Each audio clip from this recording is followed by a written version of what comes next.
Hello everyone. बेटा last class में हमने बात करी थी अबाउट डबल क्रॉसिंग ओवर की बात करी थी, सिंगल क्रॉसिंग ओवर की बात करी थी और जितने भी टाइप थे उन सभी टाइप को हमने डील कर लिया था। ठीक है, कौन कौन से फैक्टर थे, उनका क्या मैकेनिज्म था, कौन कौन सा स्टेप इन्वॉल्व होगा, वो हर एक चीज हमने यहाँ पर डील कर ली थी। अभी जो नेक्स्ट टॉपिक हम डील करेंगे वो करेंगे सेक्स लिंक्ड इनहेरिटेंस। ठीक है, 12th के सिलेबस में नहीं है बट फिर भी मैं वही कहूंगा कि कॉन्सेप्ट हमारा क्लियर होना जरूरी है क्योंकि लिंकेज से कनेक्टेड है। तो एक वीडियो का काम है वो हम पढ़ेंगे, लेकिन सेक्स लिंक्ड इनहेरिटेंस पे आने से पहले मैं आपको कुछ एक्स्ट्रा पॉइंट्स और बताना चाहूंगा, कुछ आपको ट्रिक्स बताना चाहूंगा जिससे आप क्रॉस ओवर वैल्यू या फिर रिकॉम्बिनेशन फ्रीक्वेंसी को इजीली कैलकुलेट कर सकते हो इन द न्यूमेरिकल वे। उसमें आप बड़े अच्छे से वो कर पाओगे।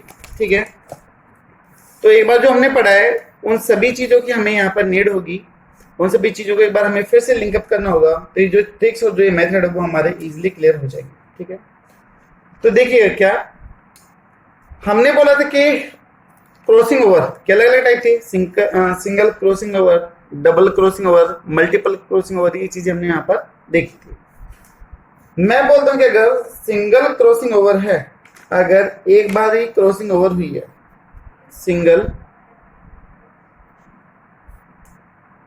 क्रॉसिंग ओवर है, ठीक है, किसमें, इन टेट्राड। टेट्राड का मतलब जहां पर 4 क्रोमेटिड हो उसको आप टेट्राड बोलते हो।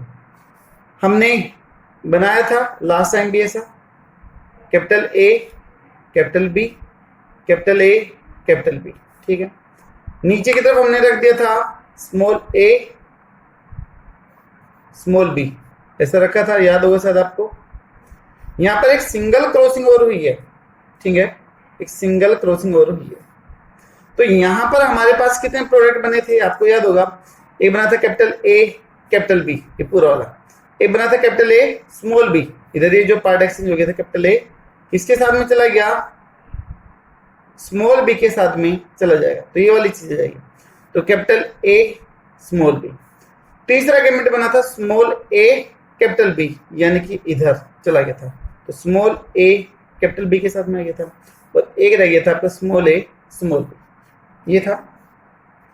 तो कितने प्रोडक्ट बने थे 4 प्रोडक्ट आए थे हमारे पास में, 4 प्रोडक्ट बने थे। अब इस 4 प्रोडक्ट में से देखो ये 2 क्या थे, पेरेंटल थे, मैंने आपको पिछली वीडियो में बताया था, ओरिजिनल टाइप थे ए और बी, कोई चेंज नहीं आया था, इधर भी स्मॉल ए और स्मॉल बी है, कोई भी चेंज नहीं आया। तो ये दोनों के दोनों क्या है, पेरेंटल है।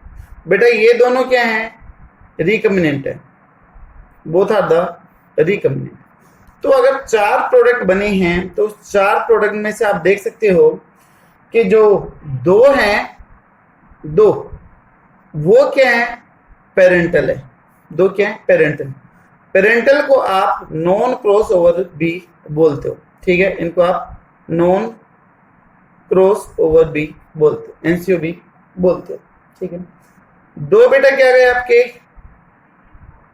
रिकम्बिनेंट है, ठीक है, रिकम्बिनेंट है, या फिर आप इनको क्रॉस ओवर प्रोडक्ट भी बोल सकते हो, they are the cross over product, जो क्रॉसिंग ओवर से बने हैं ये वो प्रोडक्ट है। ठीक है, तो टोटल 4 में से 2 पेरेंटल बने और 2 रिकम्बिनेंट बने, आपके सामने 2 पेरेंटल हैं और 2 क्या हैं, रिकम्बिनेंट है। तो देखो क्याजमा कितना बना है, ये मैंने आपको लास्ट में बताया था कि जो एक्स शेप बनता है that is known as the chiasma, या फिर इसको क्याजमाटा भी बोल सकते हो। कहीं कहीं पे लिखा है कि क्याजमा सिंगल होता है और क्याजमाटा प्लूरल होता है, ऐसे लिखा हुआ है, लेकिन बात एक है कि जो एक्स शेप बने हैं जहां पर पार्ट्स एक्सचेंज होंगे उसको हम क्याजमा या फिर क्याजमाटा बोलते हैं। अभी देखो क्याजमा कितना हुआ है, 1 हुआ था, और हमारे पास में रिकम्बिनेंट कितने बने हैं, 2 बने, और प्रोडक्ट कितने बने हैं, 4 बने हैं। ठीक है, तो हम ये बोल दें कि जो क्याजमा का जो डबल है वो क्या है, प्रोडक्ट का हाफ, यानी कि जो रिकम्बिनेंट है वो क्याजमा का क्या है, डबल है। क्याजमा एक था, रिकम्बिनेंट कितना बना है, 2, लेकिन प्रोडक्ट कितने थे, 4, तो रिकम्बिनेंट कितने, 2, तो यानी कि प्रोडक्ट का क्या हो गया, हाफ हो गया है, और जो क्याजमा उसका क्या हो चुका है, डबल हो चुका। अभी देखो हमारे पास में, एक बार मैं इधर लिख देता हूं, पी का मतलब प्रोडक्ट है ना, पी का मतलब प्रोडक्ट, कितने हमारे पास में, 4 है, 1 2 3 4, ठीक है। रिकम्बिनेंट, आर का मतलब रिकम्बिनेंट, कितने हैं भाई आपके सामने, 2 है। और इन सबको बनाने के लिए सी दैट इज क्याजमा कितना है बताइए, 1 है, ठीक है।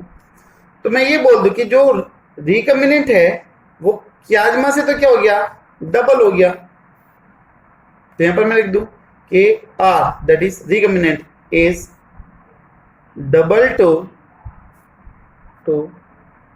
क्याजमा। जो रिकम्बिनेंट है वो क्याजमा से क्या है, डबल। तो बेटा इधर देखो, रिकम्बिनेंट है 2 और क्या, और प्रोडक्ट कितना है, 4। तो इसके केस में जो रिकम्बिनेंट है वो प्रोडक्ट का क्या हो गया, हाफ हो गया।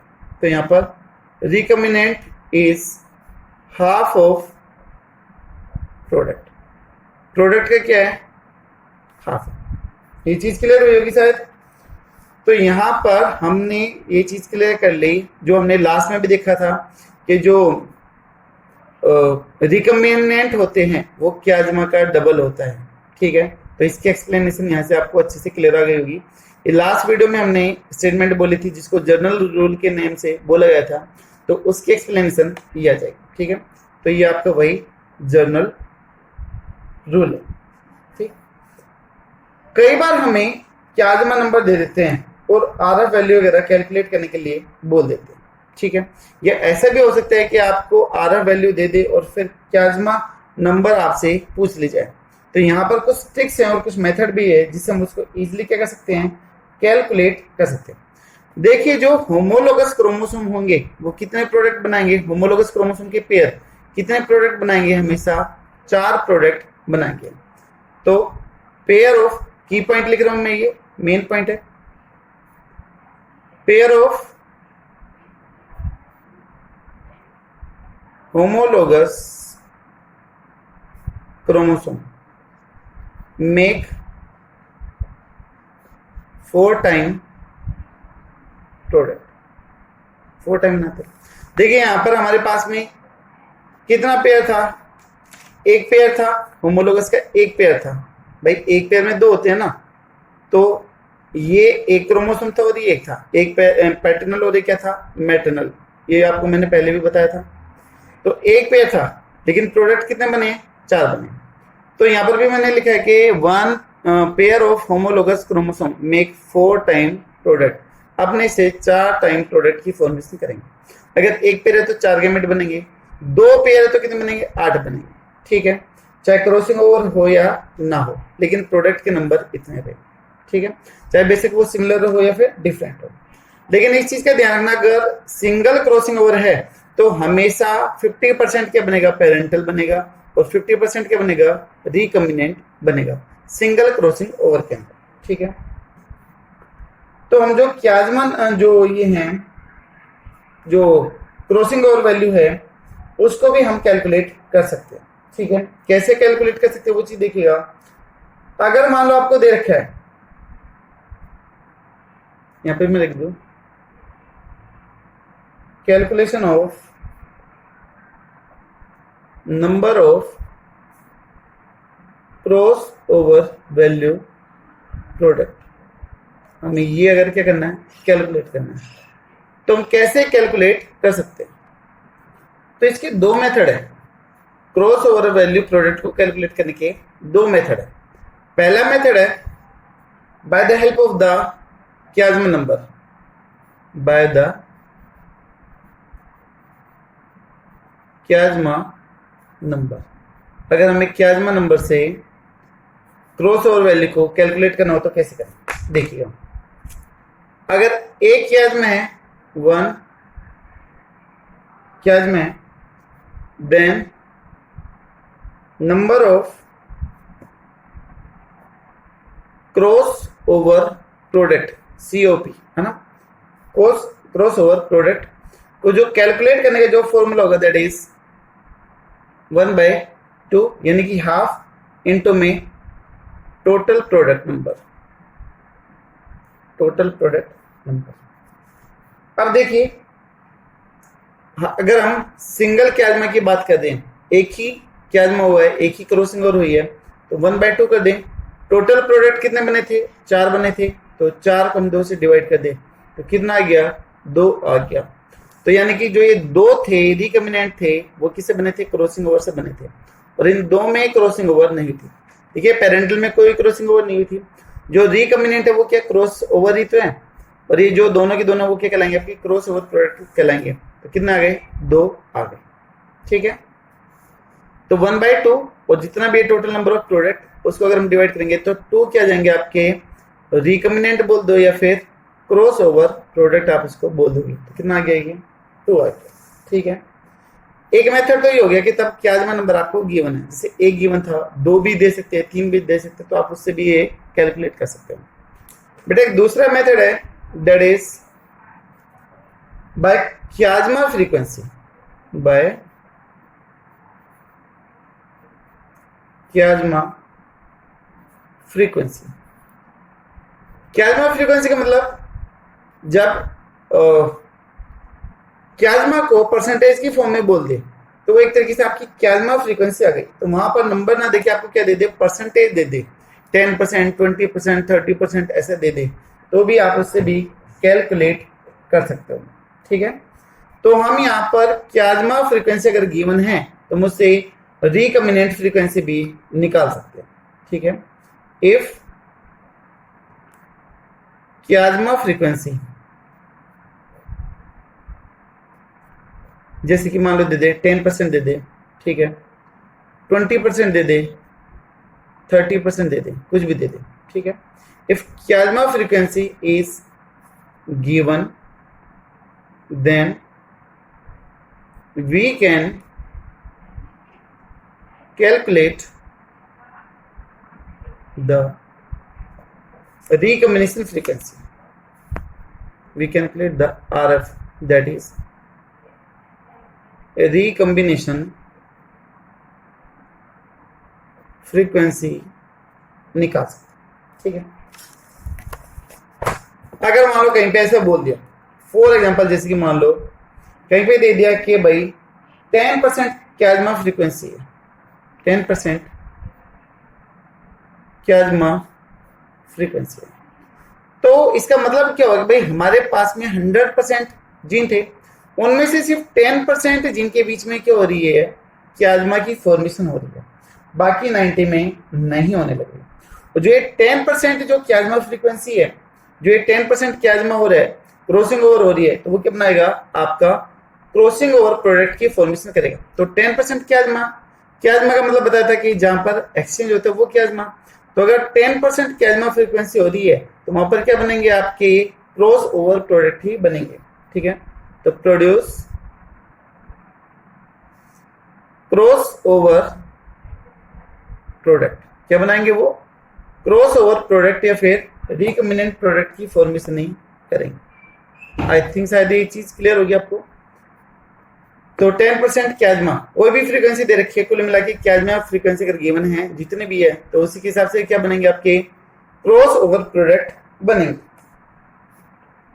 तो इसका मतलब ये हो गया कि अगर 10% क्याजमा फ्रीक्वेंसी गिवन है तो वहां पर 10% क्रॉसिंग ओवर हो रही है बिटवीन द जीन, और जो 90% है वो कैसे हैं? नॉन क्रॉस ओवर है। वो कैसे है? पेरेंटल है, वहां पर कोई भी क्रॉसिंग ओवर नहीं है।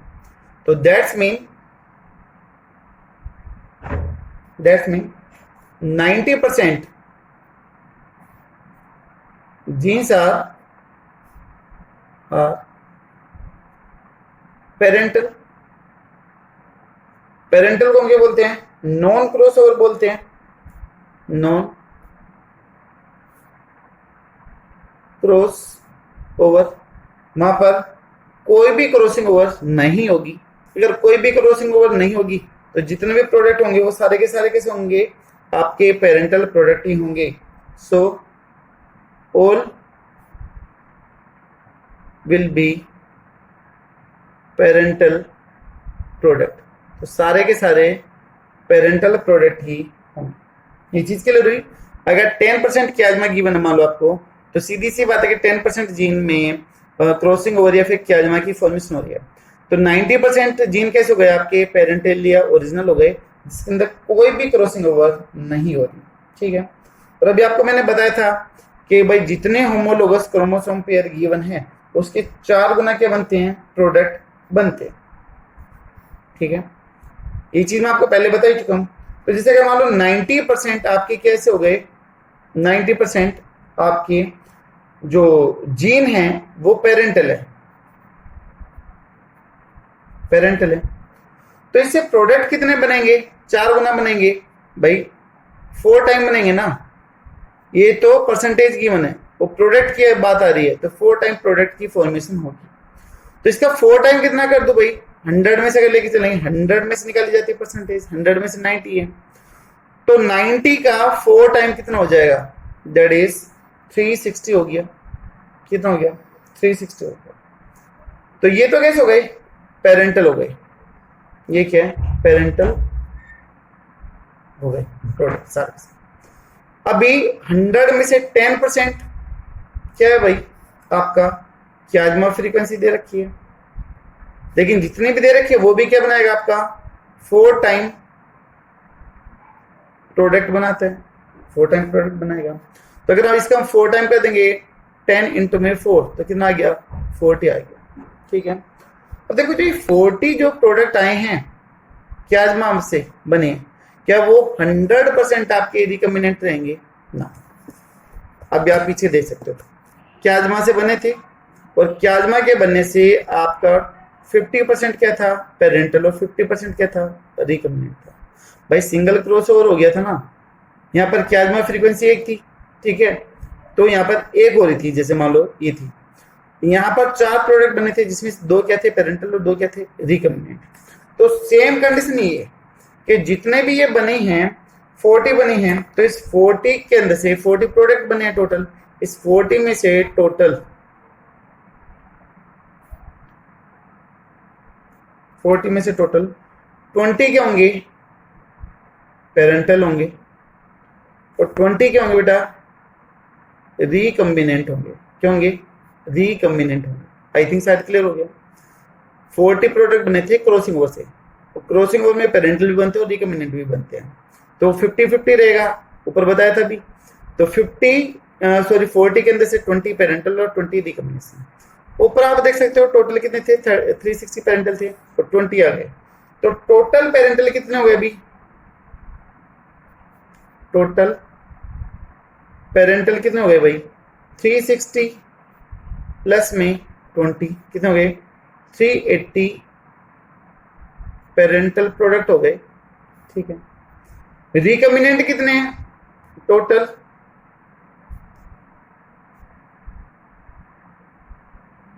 रिकम्बिनेंट्स कितने हैं आपके सामने, कितने आ रहे हैं, 20, तो ओनली 20, 20 ही से 20 प्रोडक्ट है। अब आपको याद होगा, एक हमने लास्ट वीडियो में पढ़ा था आरएफ निकालने का फॉर्मूला, वहां पर भी मैंने आपको एग्जांपल दिया था, ए बी करके दे रखा था कि आपको फ्रीक्वेंसी दे रखी है कि इतने इतने फ्रीक्वेंसी, और आपको रिकम्बिनेंट फ्रीक्वेंसी कैलकुलेट करनी है। तो फॉर्मूला आपको याद होगा, रिकम्बिनेंट नंबर अपॉन में टोटल प्रोडक्ट नंबर, ऐसा था। देखिए टोटल कितने हुए आपके सामने, 380 ए 20 ए, तो टोटल कितने हो गए हैं भाई, 400 हो गए। कितने हो गए, 400 हो गए। और अगर रिकम्बिनेंट की बात करो तो सिर्फ रिकम्बिनेंट कितने वाली 20% है, तो क्या जाएगा 20/400, और परसेंटेज में निकालनी है आरएफ वैल्यू, तो किससे मल्टीप्लाई कर दूंगा मैं, 100 से, 20 से 20 कट, 4 5 जा 20, ठीक है बेटा। जो आरएफ वैल्यू निकल के आई है, जो रिकम्बिनेशन फ्रीक्वेंसी निकल के आई है, तो वो कितना हो गया आपका, 5% हो। अब एक चीज और लिंक करना, मैंने जनरल रूल में बोला था कि जो क्याजमा फ्रीक्वेंसी होती है वो रिकम्बिनेंट फ्रीक्वेंसी की हमेशा क्या होती है, डबल होती है, बोला था मैंने। क्याजमा frequency is double to RF, that is recombinant frequency. यहां पर क्याजमा फ्रीक्वेंसी ऊपर कितनी दे रखी थी आपके सामने, दैट इज 10%। क्याजमा फ्रीक्वेंसी कितनी है, 10% है। आरएफ रिकम्बिनेंट फ्रीक्वेंसी कितनी निकल के आई है, कितनी निकल के आई है, 5% निकल के आई है। तो 5 का डबल हो गया ना कि आपका 10। तो इसलिए जर्नल रूल में ऐसा बोला गया था। आई थिंक शायद क्लियर होगा। जो लास्ट वीडियो में हमने जर्नल रूल देखा था वो ये था। जिसने भी लास्ट वीडियो ना देखा हो जर्नल रूल का और कौन कौन से फैक्टर थे, प्लीज वो पहले वो वीडियो देख लें। उसमें क्रॉसिंग ओवर का हमने बेसिक देख रखा है, कौन कौन से फैक्टर थे वो चीजें देख रही है। और यहाँ पर हम इसकी एक्सप्लेनेशन और ट्रिक्स देख रहे हैं कि हम कैसे कैलकुलेट कर सकते हैं। आई थिंक शायद आपको ये चीज क्लियर होगी कि जो क्याजमा फ्रीक्वेंसी है वो रिकम्बिनेशन फ्रीक्वेंसी के डबल कैसे होती है। ठीक है, अभी इससे हम कुछ और चीजें और भी रिलेट करते हैं कि हम किस किस तरीके से आपस में इनको रिलेट कर सकते हैं। देखिए हमने बोल दिया कि जो क्याजमा फ्रीक्वेंसी है is just double to R. ऐसा भी पीछे मैंने आपको लिखा है, एक बार फिर से लिखा था कि आपको इस पेज पे चीज क्लियर है। ठीक है, तो अगर ये चीज है तो हम ऐसा भी तो लिख सकते हैं कि क्याजमा फ्रीक्वेंसी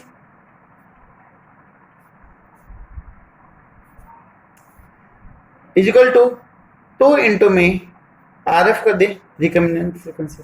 भाई क्याजमा फ्रीक्वेंसी कितनी थी, 10 इजिकल टू 2 इंटू में 5 कर दें तो कितना आ जाएगा, 10 आ जाएगा। तो ऐसा भी बोल सकते हैं। ठीक है, तो बात एक ही है, आप उसको किस किस और तरीके से लिख सकते हो ताकि आप कंफ्यूज ना हो। तो ये चीज आप लिख सकते हो। रिकम्बिनेंट फ्रीक्वेंसी, तब रिकम्बिनेंट को परसेंटेज में रिप्रेजेंट करते हैं तो वो आपका रिकम्बिनेशन फ्रीक्वेंसी कहलाती है। ठीक है, तो रिकम्बिनेंट इन परसेंटेज इन्होंने द रिकम्बिनेशन फ्रीक्वेंसी कहलाती है।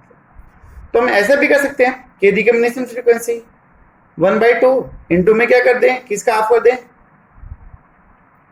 क्याजमा फ्रीक्वेंसी का हाफ कर दें। तो भी बात वही रहेगी, आरएफ निकालना है 1/2 और इधर कितना कर दिया, 10 कर दिया, कट कर दिया तो कितना आ गया 5 और 5 इक्वल आ जाएगा। तो ऐसा भी हम कर सकते हैं। ठीक है, उसके अलावा देखो जो ये रिकम्बिनेंट फ्रीक्वेंसी है वो एक्चुअली में क्या है, क्रॉस ओवर प्रोडक्ट ही तो है ना भाई। जो ये रिकम्बिनेंट बने हैं वो किससे बने थे, क्रॉस ओवर से बने थे। तो हम ऐसा भी कर सकते हैं और करके अलग अलग तरीके से कर सकते हैं कि जो क्रॉस ओवर प्रोडक्ट हैं, क्रॉस ओवर प्रोडक्ट वो क्या हो जाएगा आपका, just half to chiasma frequency. भाई रिकम्बिनेंट और जो क्रॉसिंग ओवर है वो एक ही है। ठीक है, रिकम्बिनेंट है फिर जो प्रोडक्ट है तो बात सेम है। ठीक है, तो हम ऐसा बोल सकते हैं कि दोनों तो ये चीजें सेम हो गई। तो ऐसा भी लिख सकते हैं और करके कि जो आरएफ है recombination frequency that is equal to the cross over product. ठीक है, बात एक ही होगी। तो ये हो गए आपके डिफरेंट टाइप्स हो गए। आप इसको किस किस तरीके से समझा सकते हो वो सारी की सारी चीजें यहाँ पर क्लियर है। ठीक है, अब इससे रिलेटेड हम एक दो प्रॉब्लम्स देख लेते हैं, न्यूमेरिकल देख लेते हैं, तो ये कॉन्सेप्ट आपका अच्छे से क्लियर हो जाएगा, तो फिर कोई डाउट नहीं रहेगा। ठीक है, तो ये ऊपर बताई दिया था। ठीक है, तो मैं एक दो प्रॉब्लम है वो ले देता हूँ, फिर ये चीजें क्लियर।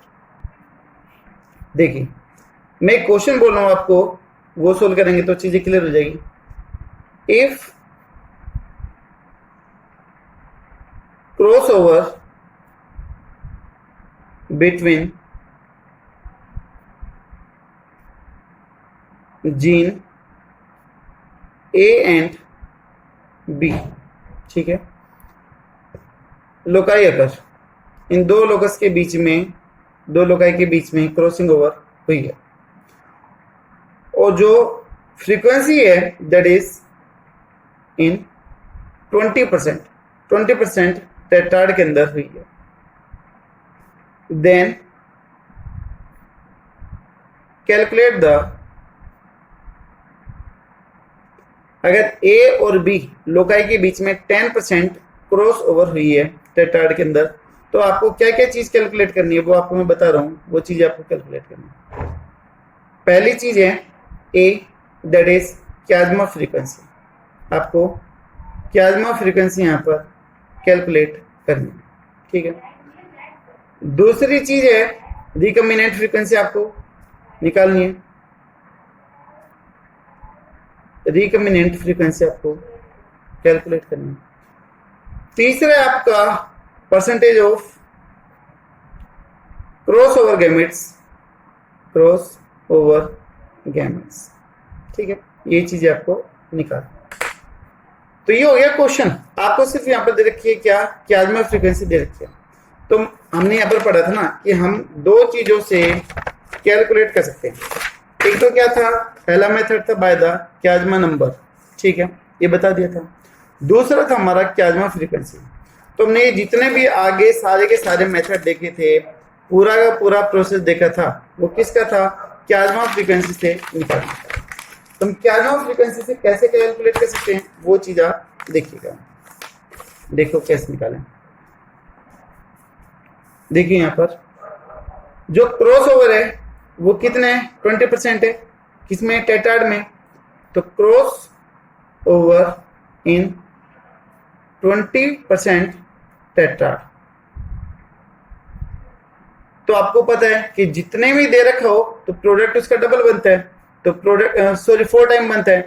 तो 20 का 4 टाइम कितना हो जाएगा आपका, 80 प्रोडक्ट यहाँ पर बनेंगे, 80 प्रोडक्ट बनेंगे। अब 80 प्रोडक्ट में से आपके 40 कैसे होंगे, पेरेंटल होंगे। बताया था ना भाई 40 के होंगे पेरेंटल और 40 के होगा रिकम्बिनेंट। जैसे आपने पहले भी देखा था कि वहां पर 2 क्या थे आपके पेरेंटल और 2 क्या थे आपके रिकम्बिनेंट थे, ठीक है, ये हो गया। अब 20 के अंदर क्रॉसिंग ओवर है तो 80 कैसे होंगे, नॉन क्रॉस ओवर होंगे। सो 80 विल नॉन क्रॉस ओवर। लेकिन इससे प्रोडक्ट कितने बनेंगे, इसके 4 टाइम कर दें तो 80 इंटू में 4, तो कितने आ गए, 320 आ गए। कितने आ गए, 320 आ गए। और ये सारे के सारे क्या होंगे, पेरेंटल प्रोडक्ट ही, ठीक है। अगर अभी मैं पेरेंटल की बात कर दूं, टोटल पेरेंटल,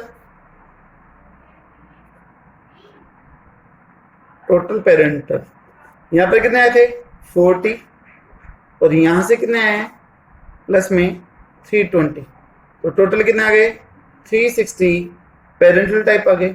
रिकम्बिनेंट कितने भाई, टोटल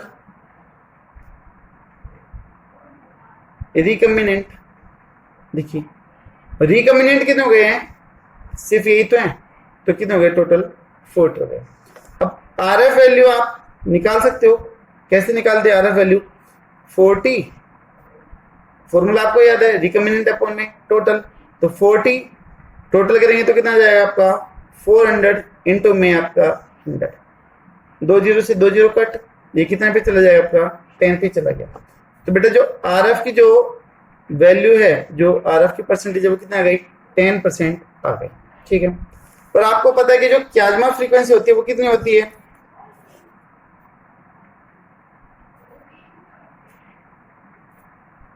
कियाज्मा फ्रीक्वेंसी आपको याद होगी, दैट इज 2 इंटू में आरएफ होता है, तो कैलकुलेशन कर दें 2 इंटू में 10, कितना आ जाएगा आपका 20% क्या हो गया, कियाज्मा फ्रीक्वेंसी हो गई, ठीक है। क्या हो गया यहाँ पर 20% आपकी क्या हो जाएगी, कियाज्मा फ्रीक्वेंसी हो जाएगी, ठीक है। और अगर परसेंटेज ऑफ गैमेट फॉर्मेशन की बात कर देंगे तो वो कितना हो जाएगा आपका 10% आ जाएगा, जिसका हाफ होगा, ठीक है भाई। कियाज्मा फ्रीक्वेंसी आरएफ के डबल है, ठीक है, और जितनी आरएफ होते हैं उतने क्या होता है, क्रॉस ओवर गैमेट होता है। तो percentage of cross over gamete जब भी निकालने हो तो आपको एक छोटा सा फॉर्मूला लगा लेना है कि आपका जितनी आपकी फ्रीक्वेंसी होगी, किसकी, आरएफ फ्रीक्वेंसी, वही क्या रहेगी आपकी क्रॉस ओवर गैमेट रहेंगे, क्योंकि वही गैमेट किससे बने हैं, क्रॉसिंग ओवर से बनेंगे। ठीक है, तो यहां पर मैं कर दूं कि will equal to the RF frequency.